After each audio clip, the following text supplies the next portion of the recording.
Alhamdulillah wassalatu wassalamu ala rasulillah wa ala alihi wa sahbihi wa man tabi'ahum bi ihsanin ila yaumidin amma ba'd. Kaum muslimin dan muslimah rahimani wa rahimakumullah.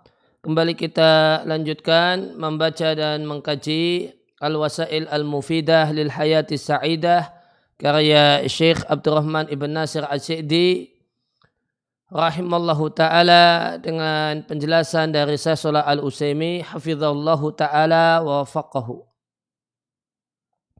Qala al-musannif rahimallahu ta'ala faslun wa minal asbabi al-mujibati lis-sururi wa zawalil hammi wal ghammi.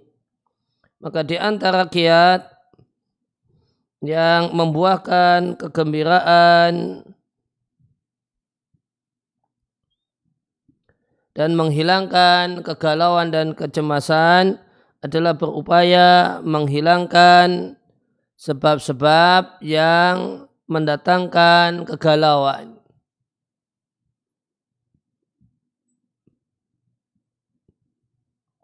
Dan berupaya melakukan sebab-sebab fitahsil, mendapatkan sebab-sebab yang mendatangkan kebahagiaan. Dan hal tersebut dengan melupakan berbagai macam ketidaknyamanan yang telah madha, yang telah berlalu, yang tidak mungkin dikembalikan. Dan menyadari bahwasanya sibuknya pikiran memikirkan kesedihan di masa lalu itu adalah mimbabil abasi, sia-sia dan muhali dan sesuatu yang mustahil. Wa anna dzalika, dan bahasanya tindakan tersebut terpenjara oleh masa lalu yang menyedihkan itu adalah kedunguan dan kegilaan. Akhirnya jika ada kesadaran ini, seorang muslim akan berjihad melawan hatinya sehingga tidak memikirkan hal-hal yang menyedihkan di masa lalu. Ya, maka kalau ini berkenaan dengan hazan, maka kiatnya adalah melupakan derita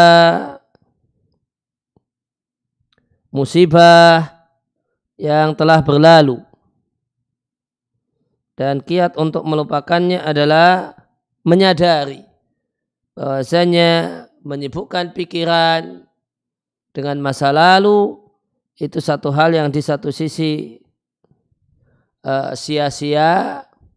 Kenapa? Karena yang terjadi sudah terjadi. Kemudian itu mustahil. Itu satu hal yang mustahil, yang sudah terjadi tidak mungkin diperbaiki. Misalnya terjadi kecelakaan, terjadi karena keteledoran, kendaraan hilang, dicuri orang, yang sudah terjadi ya terjadi. Tidak mungkin setelah larut dalam kesedihan nanti kendaraan tersebut akan kembali dengan sendirinya misalnya.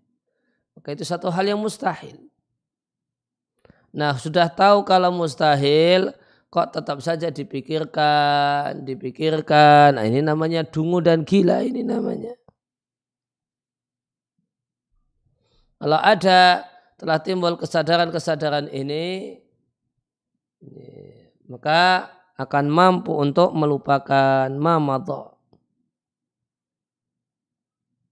Nah, ini kalau dalam bahasa anak muda sekarang ini kiat untuk move on gitu.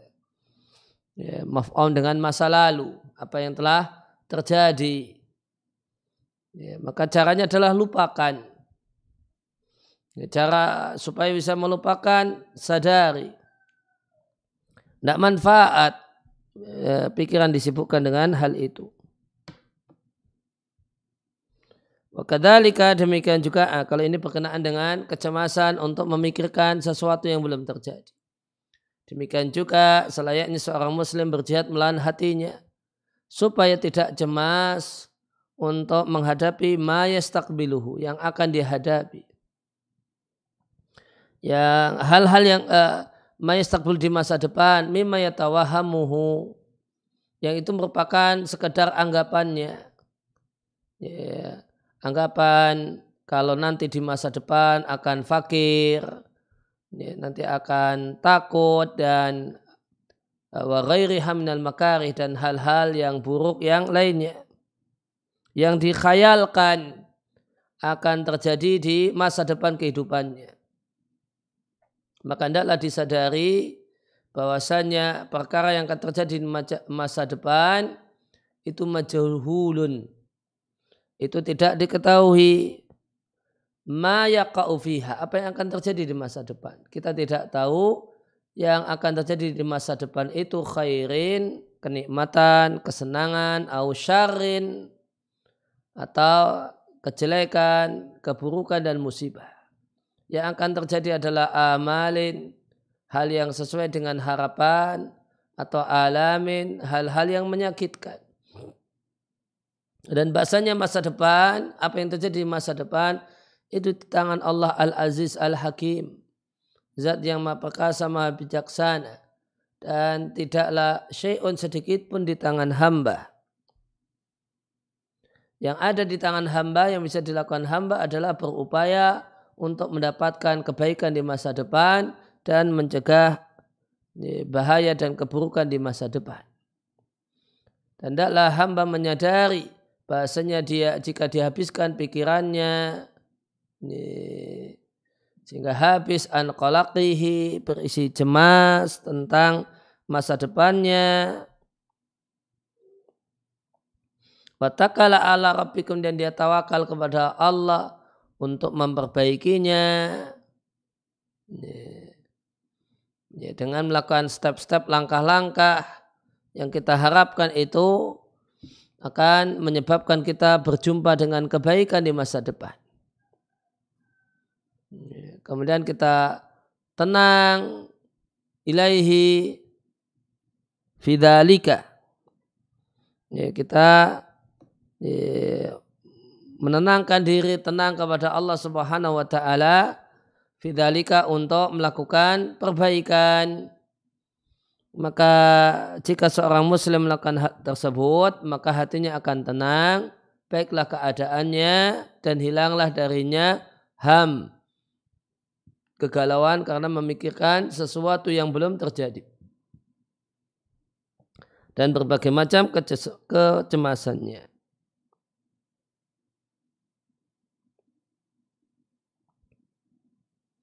Ya, maka langkah yang tepat adalah membelokkan pikiran. Belokkan pikiran. Jangan terlalu memikirkan masa depan. Nikah saja belum, sudah memikirkan besok kalau punya anak gimana ya. Kayaknya orang tua saya kesulitan biaya untuk nyekolahkan saya. Kalau saya gimana ya gitu. Ya, maka belokkan pikiran tersebut. Kemudian watakala ila rabbihi, tawakal kepada Allah Subhanahu wa taala. Allah akan perbaiki keadaan di masa depan. Ya, dengan kita sibuk dengan step-step untuk ke sana, ya, supaya saya tidak mengalami keadaan buruk sebagaimana keadaan keluarga saya. Ya, ayah kesusahan untuk nyekolahkan anak, ya, maka saya harus punya skill, saya harus tamayuz, saya harus punya satu hal yang lebih dari orang, sehingga keterampilan saya itu dicari-cari orang. Saya harus banyak belajar ini dan itu. Dan hati tenang dengan hal ini, dalam proses ini, maka akan terwujud kebahagiaan hati. Wa min anfa'i ma yakunu, dan termasuk hal yang paling manfaat untuk memperhatikan kondisi di masa depan adalah istiqmal. Ini adalah mengamalkan doa ini. Mengamalkan di sini artinya membaca doa berikut ini yang Seringkali Nabi SAW berdoa dengannya, yaitu Allahumma aslih li dini. Ya Allah perbaikilah agamaku yang merupakan peganganku. Ya Allah perbaikilah duniaku yang merupakan tempat hidupku. Ya Allah perbaikilah akhiratku yang merupakan tempat kembaliku. Ya Allah jadikanlah tambahan hidup, tambahan waktu. Hidup di dunia ini adalah ziyadatan li fi kulli khair. Adalah tambahan bagiku untuk mendapatkan segala kebaikan. Dan ya Allah jadikanlah kematian rahatan li min kulli syarr. Ya, adalah rehat diriku dari segala bentuk kejelekan. Demikian juga doa Nabi SAW, ya Allah rahmatmu lebih aku harapkan, maka janganlah engkau serahkan diriku pada diriku sendiri. Tarfata ainin meskipun hanya sekejap mata. Ya Allah perbaikilah segala urusanku. La ilaha illa anta, karena tiada sesembahan yang berhak disembah melainkan engkau. Maka jika seorang hamba mengucapkan doa ini yang isinya adalah meminta perbaikan masa depan agama dan dunia, dan doanya dipanjatkan dengan kehadiran hati tidak jalan-jalan kemana-mana, ditambah waniyatin shadiqah, niat yang tulus. Kemudian doa tidak hanya doa, namun diiringi dengan kesungguhan fima yuhaqqiqu dzalik, untuk hal-hal yang mewujudkan hal itu. Hal yang mewujudkan perbaikan agama, hal yang mewujudkan perbaikan dunia, dan hal langkah-langkah untuk perbaikan akhirat. Maka Allah akan wujudkan mada'ahu, doa yang dia panjatkan. Warajahu, dan doa yang dia harapkan. Wa amilalahu, dan Allah akan wujudkan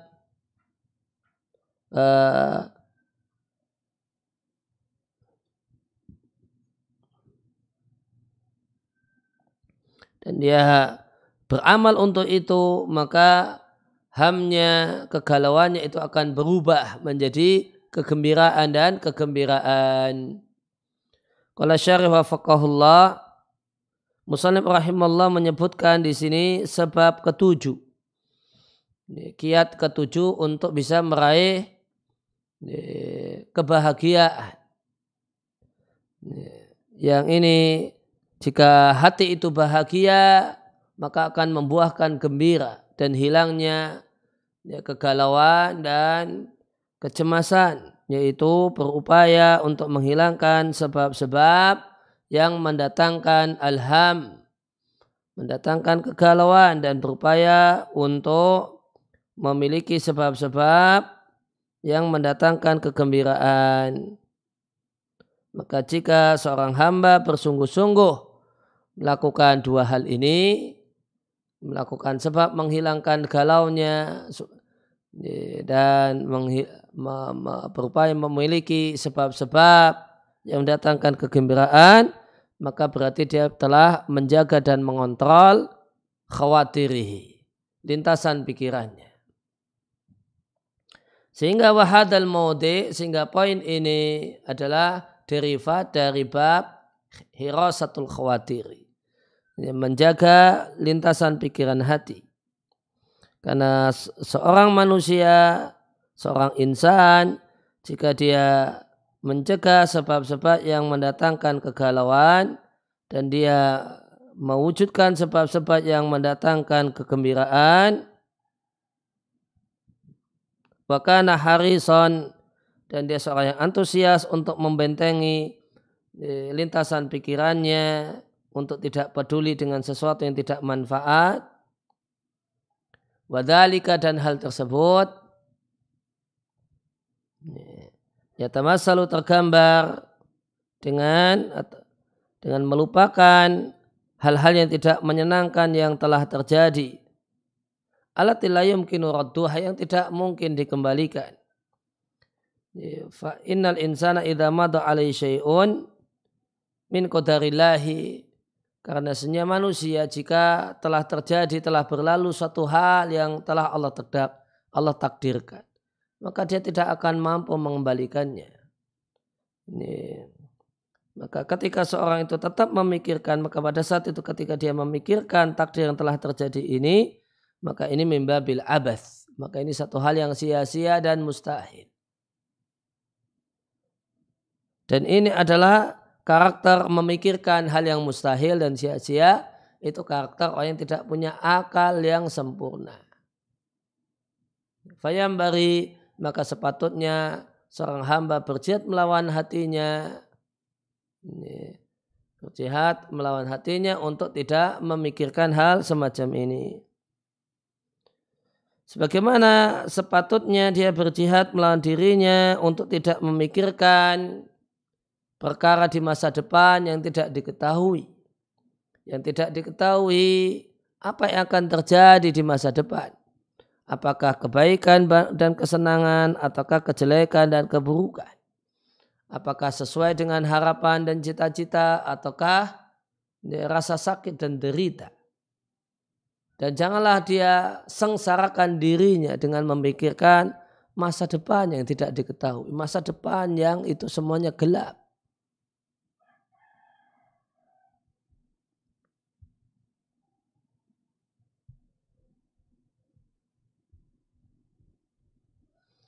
Dan di antara hal yang tersebar bi akhiratin akhir-akhir ini berkenaan dengan memikirkan masa depan, yang ini kenapa disimpulkan tersebar fi masami'ahu al-insan. Ini maksud al-insan nampaknya adalah dirinya sendiri, yaitu Syekh Shalih Utsaimin. Sebagaimana yang seorang itu bisa dengar dari pertanyaan-pertanyaan banyak orang. Adalah sebagian orang pada saat menikah tidak punya keinginan untuk segera injabil aulad, memiliki anak.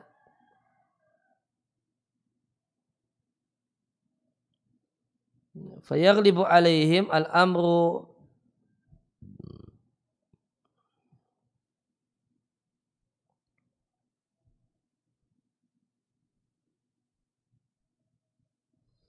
maka dia akan yaghlibu alaihim al-amru, perkara ini itu menguasai seseorang atau menguasai banyak orang. Wa tahmilu nisa'uhum, dan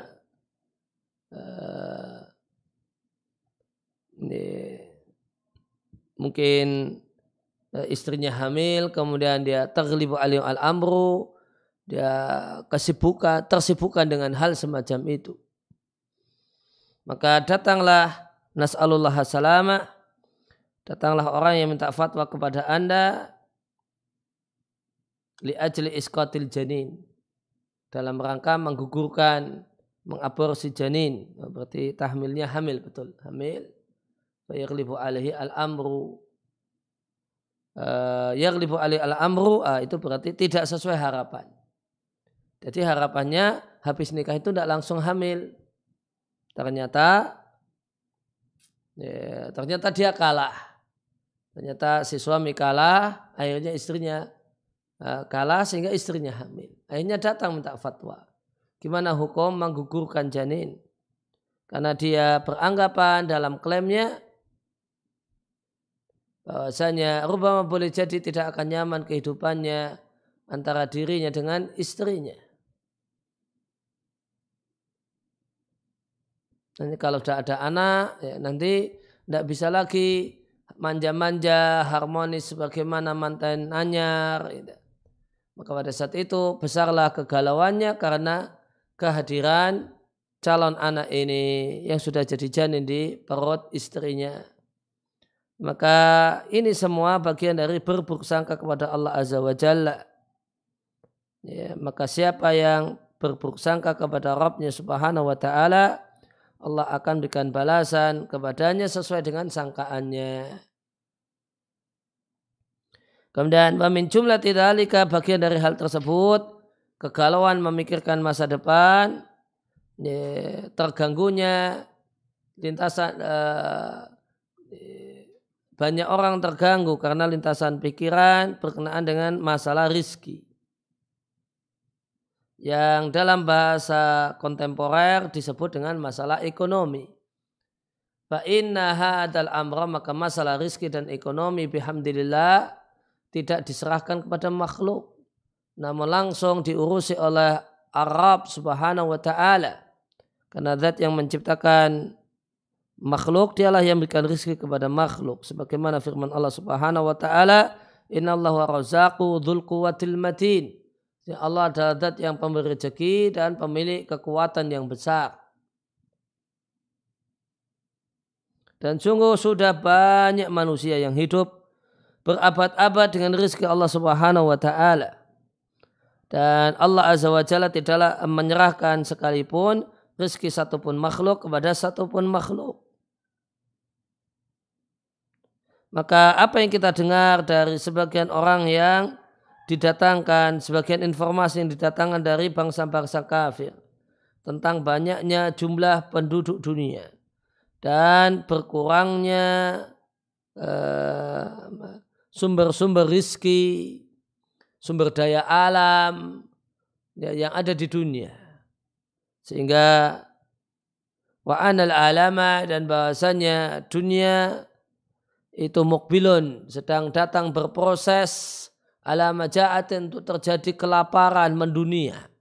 Dan wa asbai hadil khubalat wa dhalalat, dan kerusakan pikiran semacam ini dan kesesatan semacam ini, maka itu menurut orang beriman tidaklah punya nilai la tusawi syai'an, tidaklah punya nilai sedikit pun,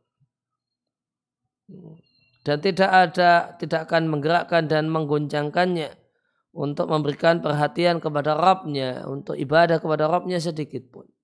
Karena orang beriman yakin bahasanya rizki di tangan Allah Subhanahu wa ta'ala. Dan boleh jadi Allah Azza wa Jalla akan membukakan pintu-pintu rizki yang belum pernah terlintas dalam benak dan belum pernah berjalan dalam jiwa dan pikiran.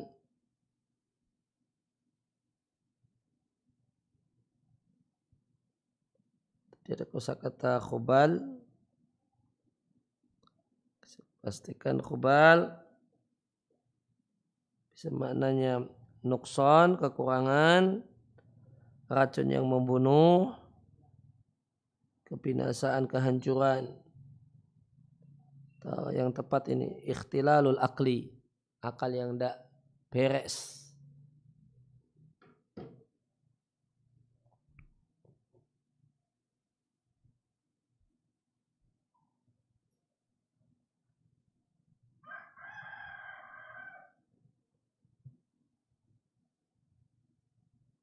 Ya, kama dzukira, sebagaimana diceritakan, ada satu penduduk Buraidah, ya, yaitu kabilah atau marga Ali Rawaf, dan mereka ini adalah ailah, keluarga besar, alias marga wajihan yang terpandang.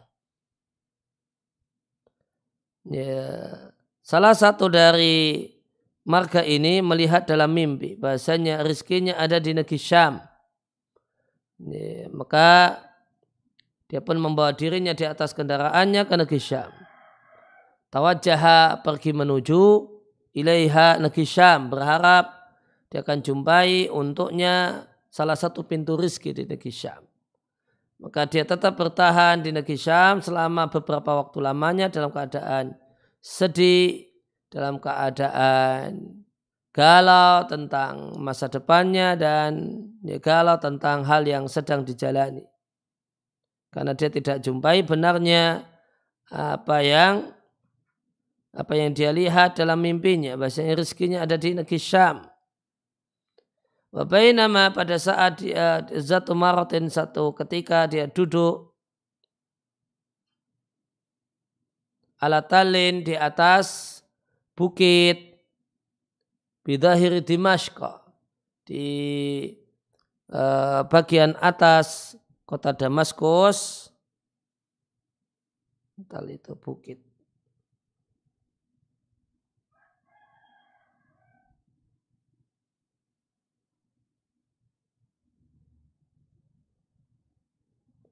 Martafa'a minal jabal mimma haulaha wa wadunal martafa'a minal ardi amma haulaha wa wadunal jabal. Lebih rendah daripada gunung. namanya tal. Maka tiba-tiba ada seorang yang melewatinya dan melihatnya sebagai orang asing. Akhirnya dia beranggapan baik yang orang yang lewat ini kalau memberi hadiah kepadanya atau sedekah makanan. Karena ma'ahu yang dia bawa berupa buah-buahan.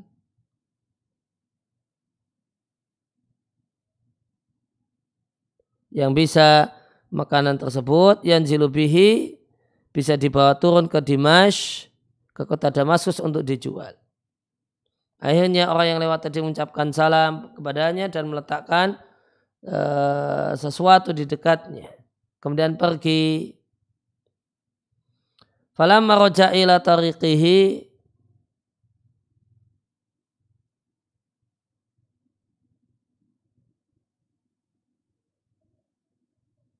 jadi orang yang lewat ini bawa makanan yang dia bawa berupa buah-buahan. Dia rencananya mau turun ke kota Damaskus untuk dijual.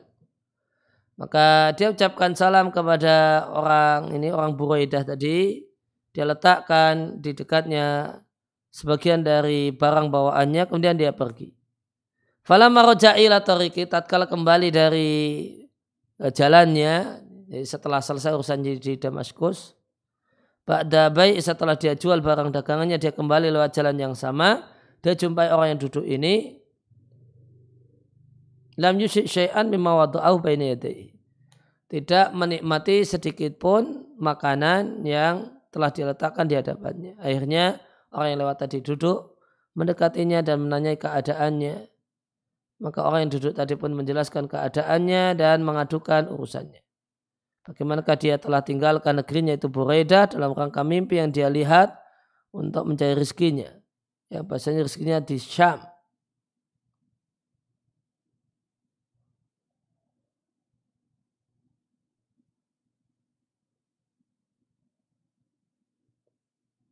Fadhaika min hadzal rajul, maka orang tersebut tertawa tatkala mendengar kisah orang Buraidah ini. Id kaifa, bagaimanakah istajaba li hadzal waridi? Bagaimanakah dia merespon positif sesuatu yang terjadi di tidurnya. Kemudian pindah, transmigrasi atau sejenis itu bisa kita katakan demikian. Mutasi berpindah dari negerinya ke negeri ini yaitu negeri Syam, kota Damaskus, min duni mujibin, tanpa alasan. Akhirnya orang yang lewat tadi mengatakan, seandainya aku mengikuti mimpi, niscaya aku akan pergi ke negeri kalian. Aku yang pergi ke Saudi malahan. Karena aku ra'aitu melihat fima yaran na'im, dalam apa yang dilihat oleh orang yang tidur itu bermimpi. Ada seorang datang padaku dan mengatakan bahasanya perbendaharaan marga yang terpandang namanya marga Rawaf itu ada di bawah tempat mengikat kudanya.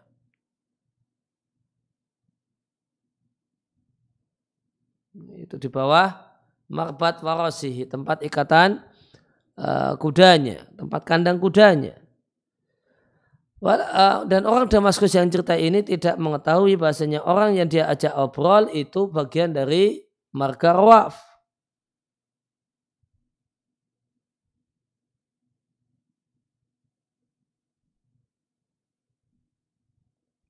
Hanya ketika fasimi'a hadza rajul, maka orang Buraidah ini mendengar berita orang tersebut, omongan orang tersebut, wakatamu dia sembunyikan, tidak dia ceritakan pada siapapun.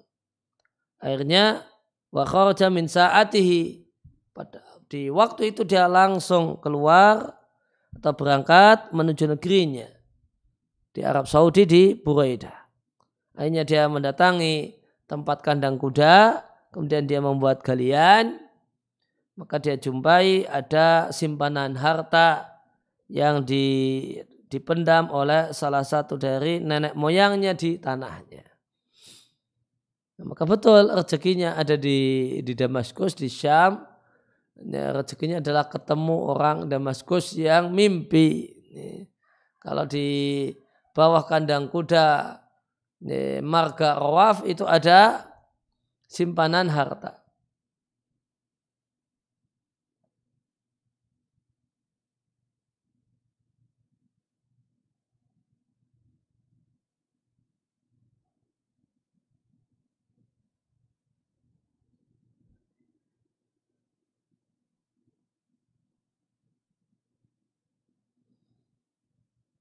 Ya, wa dzakara Syekh Abdurrahman ibn Hasan rahimallahu taala, ini tidak jelas, saqata fi tasjil, hatafannya al-malu, sampai hartanya habis. Fa inda dzalika, maka pada saat itu kalau orang itu tidak punya harta, maka tafarqa an-nudama, maka kawan-kawan pada bubar. Orang itu temannya banyak, itu kalau nggak punya duit. Ya, kata orang ada gula ada semut. Kalau orang itu jatuh miskin, ya, maka semuanya orang bubar kecuali orang-orang yang memang betul-betul kawan sejati. Nudama di sini jamak dari nadim. Nadim itu artinya kawan duduk.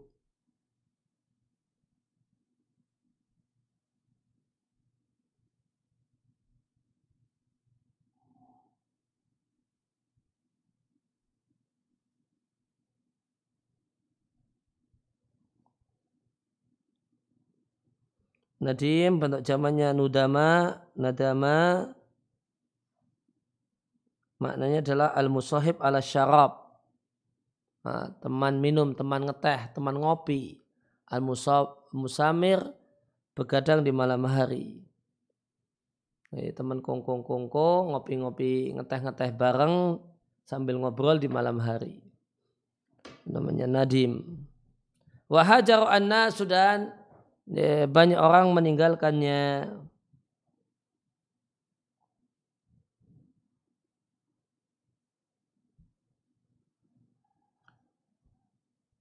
Fa kharaja maratan, maka orang ini pada satu ketika pergi ke sejumlah rumah mereka yang kuno yang ada di bagian luar negerinya, yang mereka tempati, negeri yang mereka tempati. Dia ta'allamu, merasa sakit, merasa menyesal, bagaimanakah dia melakukan membelanjakan harta ayahnya, dan bagaimanakah ala berujung amrun nasi, banyak orang berujung meninggalkannya. Maka pada saat dia duduk bersandar pada salah satu tembok rumah kuno, idza bihi yara, ternyata dia melihat agar fa'ra, ada tikus. Yang tikus ini memegangi dengan mulutnya dinar emas. Dan dia melihat bercahayanya dinar emas tersebut disebabkan cahaya matahari.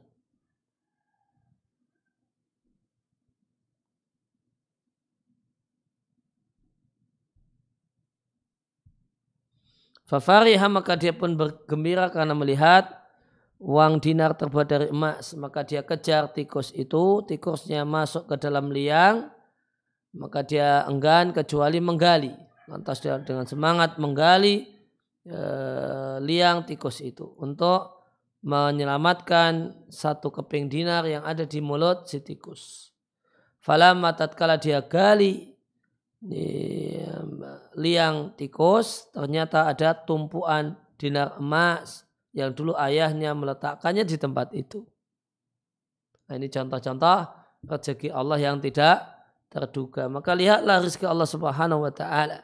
Bagaimanakah Allah Azza wa Jalla itu mendatangkan rezeki, yujrihi, mendatangkan rezeki bi abwabin, melalui pintu-pintu, la takunu ala balil abdi, yang tidak terlintas di benak orang dan tidak terlintas dalam pikirannya. Ya, kembali ke matan, maka musannif rahimallahu taala mengajarkan, memberikan arahan bahasanya termasuk hal yang paling manfaat ketika seorang itu memikirkan masa depan adalah mengamalkan dan membaca doa-doa yang berasal dari Nabi sallallahu alaihi wasallam berkenaan dengan masa depan. Dan beliau sebutkan dua doa. Yang pertama, Allahumma aslih li dini alladhi wa ismatu amri, dan seterusnya. Ya, maka doa ini memuat al-jami' memuat lima fihi khairul insani, semua hal yang mengandung kebaikan bagi manusia dalam dunia dan akhiratnya. Kemudian hadis yang diriwayatkan dengan sanadnya oleh Abu Daud dan yang lainnya, dan hadis ini derajatnya hasan. Bahasanya Nabi SAW karena sering berdoa, Allahumma rahmataka arju, ya Allah rahmat kasih sayangmu aku harapkan, maka janganlah engkau pasrahkan aku pada diriku sendiri meskipun hanya sekejap mata. Al-Hadisah. Maka manusia dalam hadis ini yatabara'u, berlepas diri dari daya dan kekuatannya. Dan hadis ini adalah aslun, adalah dalil untuk membatalkan perkataan sebagian orang, yaitu hadis fala taqini la nafsi tarfata ainin, dalil untuk membatalkan perkataan orang yang mengatakan wajib percaya diri, siqah dengan diri. Maka di sini menunjukkan bahasa yang percaya dengan diri itu tidak sepatutnya. Guru dari guru-guru kami yaitu Syekh Muhammad bin Ibrahim rahimahullah ta'ala ditanya tentang ucapan wajib percaya diri, maka beliau katakan percaya diri satu hal yang tidak sepatutnya. Alasannya karena hadis ini, karena jika seorang itu pasrah pada dirinya sendiri maka khudila, tidak ditolong oleh Allah Subhanahu wa ta'ala. Dan manusia itu tidaklah ghina, tidak bisa, tidak membutuhkan anugerah Allah Subhanahu wa ta'ala, bantuan dan arahan Allah. Jika manusia menyangka bahasanya dia tidak membutuhkan bantuan Allah Subhanahu wa ta'ala, meskipun hanya sekedar ujung jari, maka dia akan binasa, akan hancurlah keadaannya dan akan rusaklah kondisinya. Maka berkenaan dengan athiqatu binafsi, percaya diri, jika yang dimaksudkan dengan percaya diri ini adalah PD dalam pengertian berani tampil di depan, tergerak untuk semangat berupaya, kemudian mendoktrin diri saya itu bisa gitu. Dengan bantuan Allah saya itu bisa. Maka jika yang dimaksud dengan thiqatun nafsi adalah demikian, optimis, tidak pesimis karena madesu, merasa masa depan itu suram, namun optimis, kemudian merasa bisa, tidak mau larut dengan bisikan yang mengatakan engkau tidak bisa apa-apa. Dia lawan kemalasannya, dia beranikan dirinya untuk tampil kalau kondisi menuntut tampil, maka percaya diri dalam bentuk demikian itu satu hal yang tidak mengapa. Percaya diri dalam pengertian kita hanya mengandalkan diri tanpa minta tolong kepada Allah Subhanahu wa ta'ala, maka ini athiqatu binafsi, percaya diri yang bermasalah.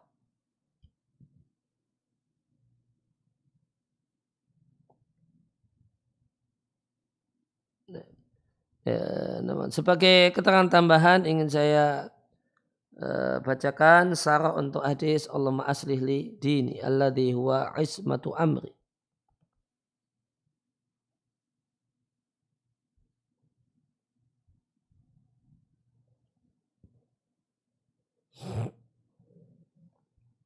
Yang berkenaan dengan doa Allahumma aslih li dini alladhi huwa ismatu amri. Ismatu amri itu satu hal yang dipegangi. Amri maksudnya adalah asya'nu wal hal, kondisi dan keadaan.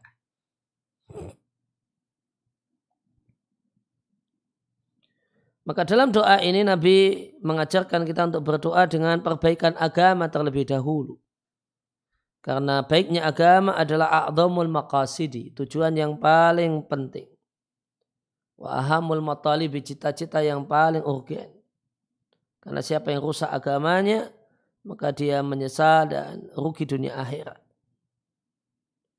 Dan meminta pada Allah perbaikan agama artinya adalah diberi taufik dan kemudahan untuk berpegang teguh dengan Alkitab wa Sunnah sebagaimana yang dipahami dan diamalkan oleh salafus saleh.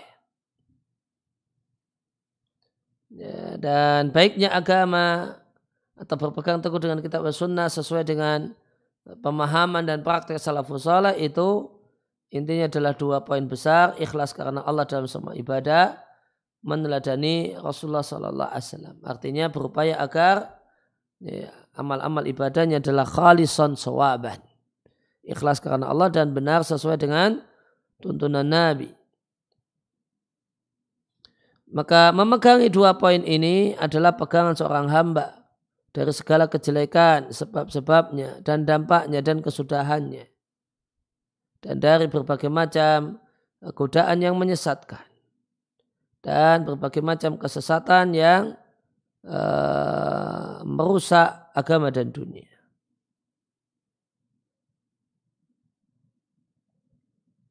Maka kita mohon kepada Allah agar Allah perbaiki agama kita, yang agama ini akan menjaga semua urusan kita. Kemudian poin yang kedua, kita minta kepada Allah agar Allah memperbaiki kehidupan kita di dunia yang fana dan sebentar ini. Bentuknya agar Allah berikan kepada kita rezeki yang cukup, wassalah dan kebaikan dalam semua hal yang dibutuhkan. Dan rezeki yang Allah berikan adalah halal dan bisa membantu untuk taat kepada Allah. Untuk taat dan beribadah kepada Allah dalam bentuk yang Allah ridhai. Dan termasuk meminta perbaikan dunia adalah meminta pada Allah kebaikan keluarga, istri yang salihah, dan anak-anak yang menyenangkan, tempat tinggal yang menyenangkan, dan kehidupan yang penuh dengan rasa aman.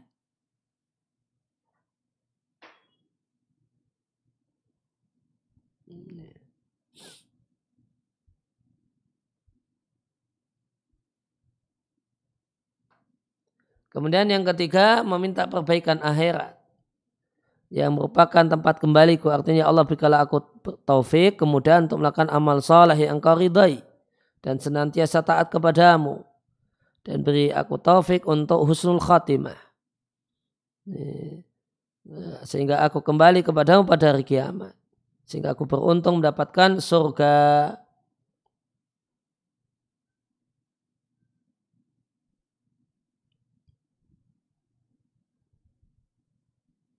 Dan ya Allah, jadikanlah kehidupan tambahan umur dan tambahan bagiku dalam segala kebaikan. Artinya ya Allah, jadikanlah ya Allah kehidupan itu sebab tambahnya segala kebaikan yang Kau ridai berupa ibadah dan ketaatan. Maka bisa dipahami dari hadis ini bahasanya panjang umur bagi seorang muslim mestinya adalah tambahan amal saleh yang akan meninggikan derajatnya di akhirat nanti. Sebagaimana jawaban Nabi SAW ketika ditanya, siapakah manusia yang terbaik? Nabi katakan, man tala umruhu wa hasuna amaluhu. Siapa yang panjang umurnya dan baik amalnya. Hadis riwayat Tirmidzi atau hadis Imam Ahmad dan Tirmidzi. Dan ya Allah, jadikanlah kematian adalah istirahatku dari segala kejelekan. Ya Allah, jadikanlah kematian adalah istirahatku dari segala kesusahan dunia dan kecemasan karena dunia, berbagai macam godaan dan ujian, wal ibtila'at dan berbagai macam ujian berupa maksiat dan kelalaian. Maka bisa dipahami dan disimpulkan dari hadis ini orang yang beriman akan istirahat, betul-betul istirahat dengan kematian. Maka manusia akan betul-betul selamat yang sempurna saat dia meninggalkan dunia ini, yaitu meninggal dunia. Sebagaimana sabda Nabi SAW dalam hadis yang diriwayatkan oleh Al-Bukhari dan Muslim, al-abdu al-mu'minu yastarihu min nasabid dunya. Orang beriman ketika meninggal dunia itu beristirahat dari letihnya dunia dan gangguan dunia ila rahmatillahi, menuju kasih sayang Allah Subhanahu wa ta'ala. Maka kesimpulannya, maka dikumpulkan dalam doa ini 3 kondisi baik, kondisi yang berkualitas, keadaan yang tidak rusak, yaitu baik dan tidak rusaknya dunia, baik dan tidak rusaknya agama, dan baik dan tidak rusaknya dan tidak sengsara di al-ma'ad, di akhirat.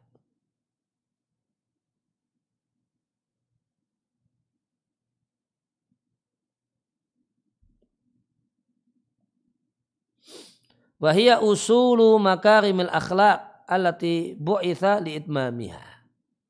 Dan baiknya tiga hal ini itu adalah pondasi pokok untuk akhlak mulia yang Nabi Shallallahu Alaihi Wasallam diutus untuk menyempurnakannya. Maka berkenaan dengan akhlak mulia kepada Allah, akhlak mulia kepada sama manusia, itu semua intinya adalah perbaikan agama dan perbaikan kehidupan dan perbaikan akhirat.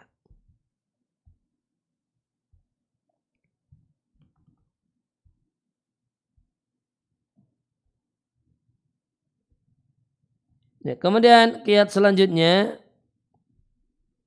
kembali ke buku di halaman 38.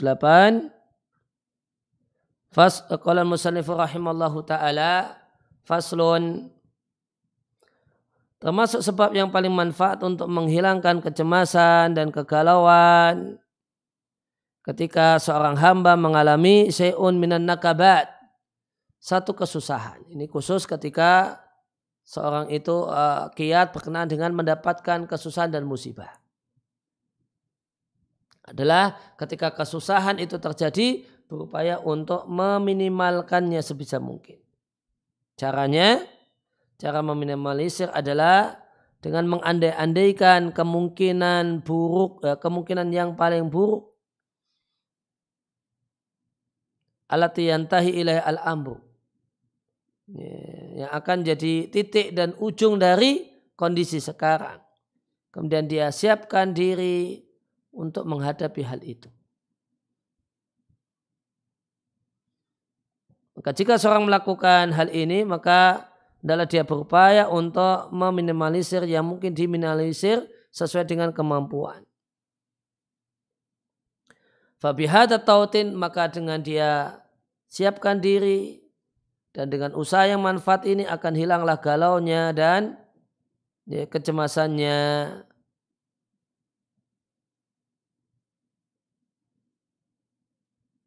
Wa yakunu batlu dzalika sa'i, dan dia akan berikan jerih payah itu untuk mendatangkan manfaat dan mencegah bahaya al-maisur yang memungkinkan untuk dicegah bagi seorang hamba.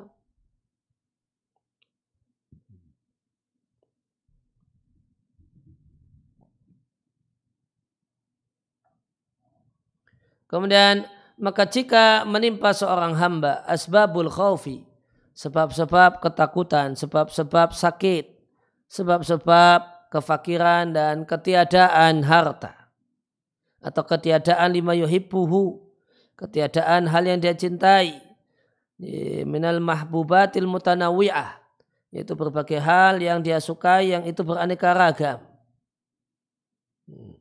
Maka dia respon itu semua dengan tenang. Hendaklah dia tenangkan jiwanya. Bahkan hendaklah dia tenangkan jiwanya untuk menghadapinya atau menghadapi asyaddi ma yumkinu minha, kemungkinan terburuk yang akan terjadi. Karena menyiapkan diri untuk kuat menghadapi hal-hal yang tidak disukai itu akan meringankan hal-hal yang tidak disukai dan akan menghilangkan beban beratnya.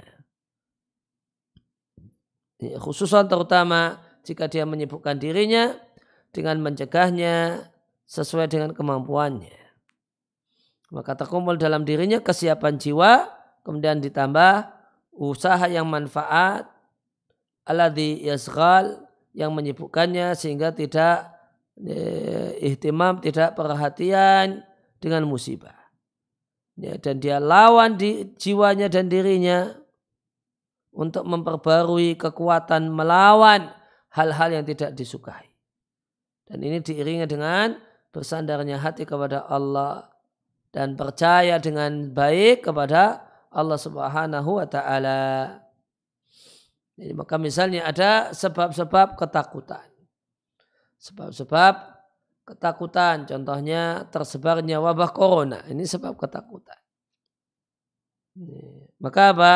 Idealnya ada dua yang disiapkan. Yang pertama, tautinun nafsi, mengkondisikan diri terjadinya kemungkinan terburuk. Ya, menyiapkan diri untuk terjadinya kemungkinan terburuk itu adalah ya kalau dalam konteks ini ya kena corona. Kena corona itu kemungkinan buruk yang terjadi. Kemungkinan paling buruk yang terjadi. Nah, tautin, siapkan diri. Tautin itu nafsi, siapkan diri untuk itu. Sehingga kok seandainya betul-betul terjadi corona, terkena corona memang sudah siap. Memang sudah siap dengan kemungkinan terburuk. Kemudian yang kedua, tadi apa? As-sa'i an-nafi. Sibuknya dengan usaha. Sehingga tidak hanya mikirkan corona, ada sirene bunyi, wah itu membawa korban corona, pengumuman orang mati karena corona. Ya, tidak sibuk mikirkan hal itu, namun dia sibuk melakukan hal yang manfaat. Ya, sibuk dengan protokol prokes gitu ya. Namun ketika sudah menyibukkan diri dengan prokes itu bukan berarti merasa aman, namun siap seandainya terjadi kemungkinan yang paling jelek. Ya, namun ya tidak boleh bersandar dengan prokes ma'iktimadihi fidzalika 'ala Allah. Plus bersandar hati kepada Allah Subhanahu wa taala, yakin dengan Allah Subhanahu wa taala. Bahkan jika tidak Allah takdirkan untuk mati karena corona ya tidak mati gitu. Tapi keyakinan ini al-i'timad 'ala Allah kemudian husnul tsiqah billah itu bukan berarti jadi alasan untuk melanggar prokes gitu. Ya, prokes supaya enggak keluar rumah untuk satu hal yang tidak mendesak, dan untuk pakai masker, untuk berupaya untuk jaga jarak dan seterusnya, tidak boleh kemudian ditelantarkan dengan alasan saya yakin sama Allah kok. Tidak. Namun kumpulkan tiga hal ini. Kemungkinan terburuk, siapkan diri untuk kemungkinan buruk yang terjadi, kemudian lakukan usaha, setelah itu pasrah kepada Allah Subhanahu wa taala. Maka demikian juga orang kemudian melihat dirinya berada dalam sebab-sebab kemiskinan. Maka siapkan diri untuk siap hidup miskin. Jadi memang rencananya nanti hidup saya itu hidup miskin. Saya akan begini. Siapkan diri. Kemudian yang kedua lakukan perlawanan terhadap kondisi hidup miskin. Dengan kerja keras, dengan kerja cerdas, dengan terus belajar, meningkatkan skill, menjadi orang yang mutamayyiz, orang yang istimewa, yang dibutuhkan oleh banyak orang, dicari oleh banyak orang. Nah, setelah itu menyandarkan hasilnya semuanya kepada Allah Subhanahu wa taala. Kok ternyata betul jadi orang miskin, ya memang rencananya jadi orang miskin, siap untuk itu. Namun ternyata orang kaya ya alhamdulillah. Tapi kalau orang itu siap jiwanya siap jadi orang kaya, ternyata realitanya jadi orang susah, melarat, miskin. Ya. Padahal siap jadi orang kaya. Wah, ini akan jadi beban derita luar biasa, hilang bahagia. Tapi kalau memang siap miskin, ternyata miskin ya siap bahagia, maka bisa bahagia.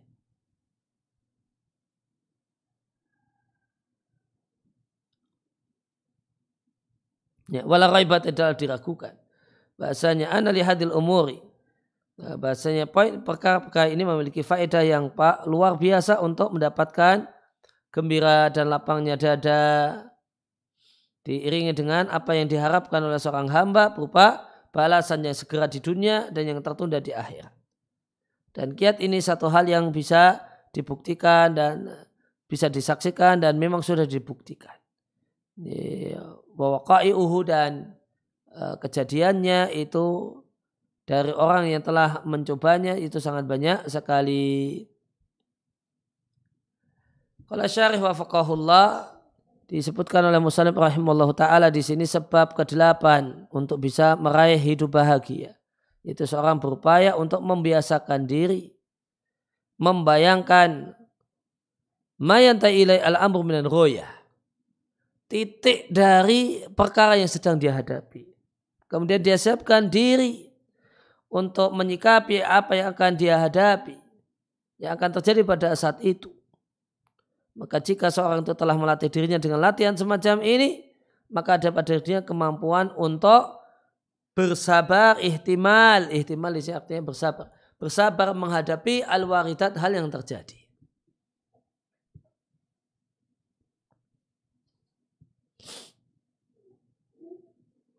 Maka misalnya jika seorang itu tidak melatih dirinya untuk siap menghadapi takdir-takdir yang menyakitkan,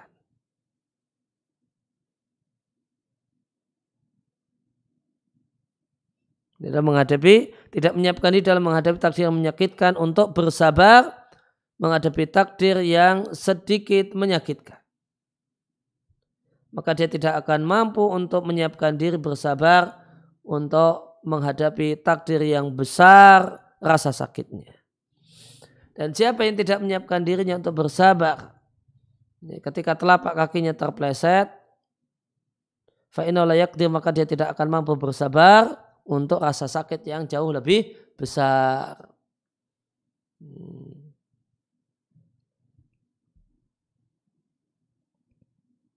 Ya, maka siapkan diri. Maka kondisinya kondisi siap, sabar untuk misalnya terpleset. Terpleset ini kemudian ternyata patah tulang. Maka siapkan diri dengan seandainya terjadi hal demikian. Kok ternyata tidak jadi patah tulang, ya alhamdulillah. Kalau hanya terpleset saja tanpa patah tulang, alhamdulillah. Tapi kalau ternyata ini jalanan yang licin semacam ini terpleset dan patah tulang, ya memang sudah siap untuk itu.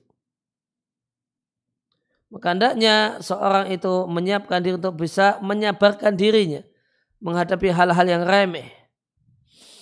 Maka ini karena latihan ini akan yarji'u alaihi, akan berikan manfaat, dia bisa bersabar menghadapi hal-hal yang besar.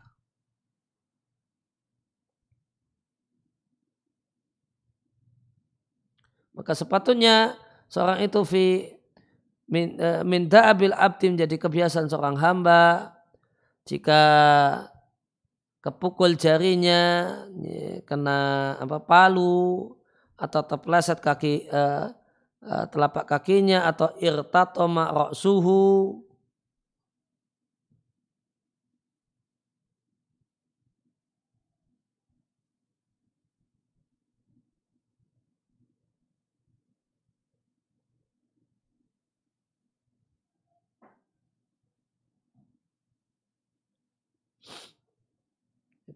terbentur, kejedut, kebentur kepalanya, adalah dia biasakan diri untuk ala hadza sabri, dengan kesabaran ini. Janganlah kemudian tinggalkanlah at-ta'awuh, sakit, mengalah. Ta'awuh namanya. Wa ta'alum, dan merasa sakit yang berlebihan dari kadar normal. Jika orang komentar sakit kayak gitu kok, ngeluhnya, ngerang-ngerangnya kok seperti kayak apa gitu. Jangan sampai demikian. Latih diri untuk tidak demikian.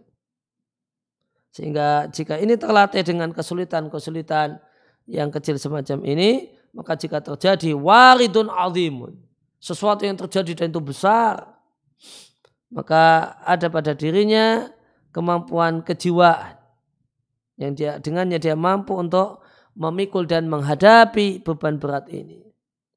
Maka pada saat itu maka akan tercegahlah berbagai macam kecemasan, wal balabil, dan kekacauan pikiran, dan berbagai macam sebab ketakutan dan sebab sakit.